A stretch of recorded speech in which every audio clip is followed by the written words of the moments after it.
Russian pilot jailed in the United States might not survive the weekend. That's according to his lawyer, who says his client is being refused urgent medical care. And the case has gone all the way up to Russia's foreign ministry, which has urged Washington to intervene. Gaine Chichikan filed the story.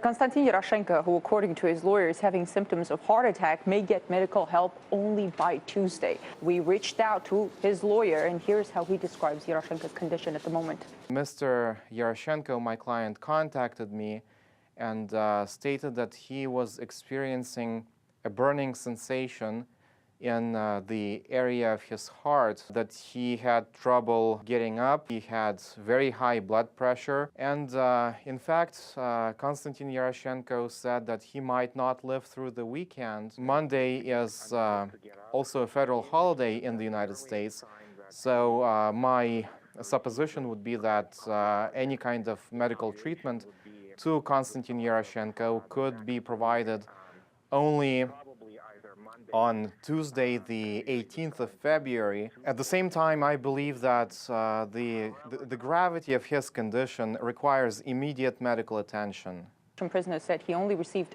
flu medication. Here's what Yaroshenko's wife told us about the help that he has received so far. Konstantin's condition is being completely ignored. His temperature went as high as 40 degrees, but a prison doctor told him not to cover up at night and everything would be fine. Right now, all my husband is hoping for is to survive until Monday. Well, the U.S. State Department says they have no information on Yaroshenko's condition at the moment, but they promise to get back. Again, that may not happen till Monday. The Russian pilot was arrested in 2010 in Liberia and then shipped into the U.S. Moscow saw his detention as blatant violation of Yaroshenko's rights, saying during his detention in Liberia, he had been tortured, kept naked, handcuffed and starving, suffered beatings and threats aimed at forcing him to confess to drug trafficking. Yaroshenko's complaint about this incident has not been examined by any authority to this day. He was sentenced to 20 years in prison. Russian authorities have raised this issue many times with their U.S. counterparts, but to no avail. And with Yaroshenko now appearing in critical condition, the Russian Foreign Ministry gave up on official channels, which obviously haven't worked in this case, and called for help via Facebook, asking followers to repost this urgent message.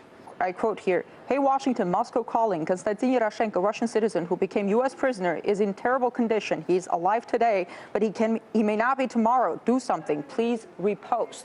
Well, it's not often that we see this form of messaging from the Russian Foreign Ministry, but it's only because they obviously see all their efforts to appeal to their U.S. colleagues failing. And there's a bit of view on this situation in Moscow. They see it as Washington talking about inhumane treatment of prisoners in other countries, but often failing to address similar complaints at home. And it seems U.S. authorities become more mute when it comes to foreigners.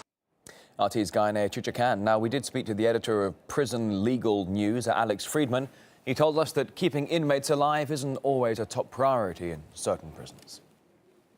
Prisoners might have very serious medical conditions and sometimes be very near death, and they're told to sign up on a sick call, or that they'll refer them to the nurse the next week, or there might not be a doctor at the prison that weekend, and so they have to wait until the next week to see medical staff.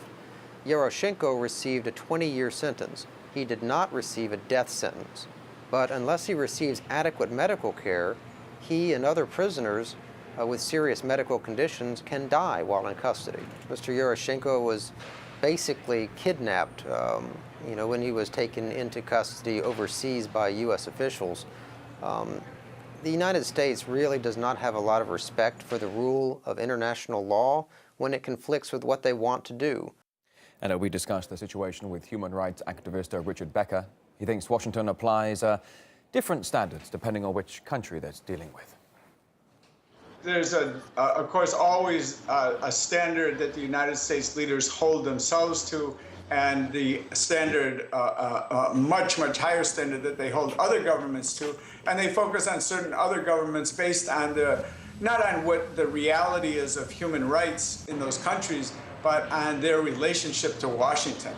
And so I think that we're definitely seeing this play out in the Yaroshenko case.